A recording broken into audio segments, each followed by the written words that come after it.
Harvest tayo. Sarap to sa kabsa. Harvest time ni Mami. Alhamdulillah. Kasi pinapadiligyan niya to sa mga bata kaya hindi siya mamatay until now kahit walang ulan. Yan. So nagluto ako ngayon ng kabsa para sa jamaah dito sa Barangay Sunog, sa Masjid Sunog. Alhamdulillah. Dami oh. Masyaallah. Sakto na to. Oh, pangkabsa to. Dito naman tayo, ayan oh. May sili rin dito oh. Oh, di ba? Bismillah. Ayan, masarap to sa kabsa. Alhamdulillah. Oh, ang daming bunga oh. Oh, di ba? Ayan oh. Ayan. Kuha lang tayo ng isa dito. Dito rin sa isang puno na to, isa lang din. Isa lang. Ay, nalipin ito dito na lang. Dito rin oh.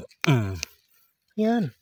So masipag kasi si Mrs. kaya mayroong na sa harvest. Ito, wala tong spray. Organic talaga to. May talong siya, may Chinese spinach, yan. Ito talong yan, maliit pa.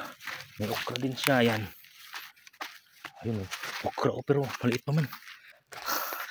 So ayan. So andito ako sa masjid. Ayan. So hugasan muna natin to. Ayan.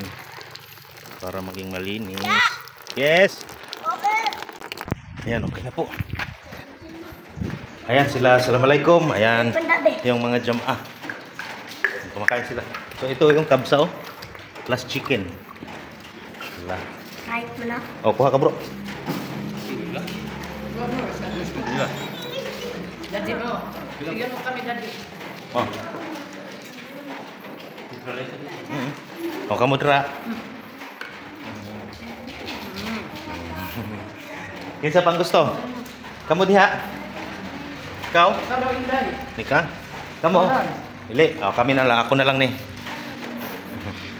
Ayan. Subagay talaga yan dito. Oh.